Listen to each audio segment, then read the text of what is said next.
నమస్తే అండి. నా పేరు డాక్టర్ గౌతమ్. నేను ఇప్పుడు సిట్టింగ్ ఎమ్మెల్యే అండ్ మినిస్టర్ అయిన అంబటి రాంబాబు నుండి. అది నా దురదృష్టం, ఎవరు ఏం చేయలేరు. బట్ ఈ వీడియో చేయాలా లేదా అని నేను చాలాసార్లు ఆలోచించి చేయటం నా బాధ్యత అని అనుకున్న తర్వాత నేను ఈ వీడియో చేస్తున్నాను. అంబటి రాంబాబు అంత నీచుడు, నికృష్టుడు, దరిద్రుడు, శవాల మీద పేలాలు ఏరుకునే రకాన్ని నేను నా జీవితంలో చూడలేదు. రోజు పొద్దున్నే దండం పెట్టుకునేటప్పుడు ఇంతటి నీచుడిని ఇంకొకసారి నా లైఫ్లో ఇంట్రడ్యూస్ చేయకు స్వామి అని ఎప్పుడు కోరుకుంటూ దండం పెట్టుకుంటుంటా. అంత భయంకరమైన వ్యక్తి. ఎందుకు ఇప్పుడు చెప్తున్నానంటే తన పోటీ చేయబోయే పోస్ట్ అలాంటిది.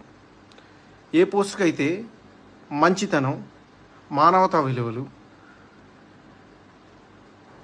కనీసం బాధ్యత ఉండాలో వీటిల్లో అందరికీ 100% అందరికీ అన్నీ ఉండక్కర్లేదు. 0.001% కూడా లేని వ్యక్తి అంబటి రాంబాబు. ఇలాంటి వ్యక్తికి ఓటేసేటప్పుడు మనకి తెలియకుండానే కొన్నిటిని మనం ప్రోత్సహిస్తున్నట్టు. ఎలాంటి వాటిని? ఎవరైతే నిస్సిగ్గుగా ఎంత పెద్ద గొంతేసుకొని ఎంత పెద్ద అబద్ధాన్ని అరిచినా సరే దాన్ని నిజం చేయొచ్చు అన్న కాన్ఫిడెన్స్తో బతుకుతారో సమాజంలో, అలాంటి వాళ్ళకి ఓటేస్తున్నట్టు.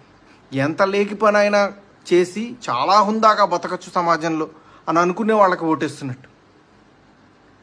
ఏదైనా చేసి సిగ్గు లేకుండా సిగ్గులేని తనాన్ని ప్రోత్సహించవచ్చు అని అనుకునే వాళ్ళకి మనం ఓటేస్తున్నట్టు. ఇలాంటి వాళ్ళకి ఓటేస్తే ఇవే సమాజం యొక్క తలరాతలాగా మారి రేపు సమాజం కూడా ఇలానే తయారవుతుంది. దీన్ని ప్రజలు గమనించి సరైన ఓటుతో, సరైన బాధ్యతతో ఓటేసి సరిగ్గా నాయకుడిని ఎంచుకుంటారని ఆశిస్తూ నమస్తే.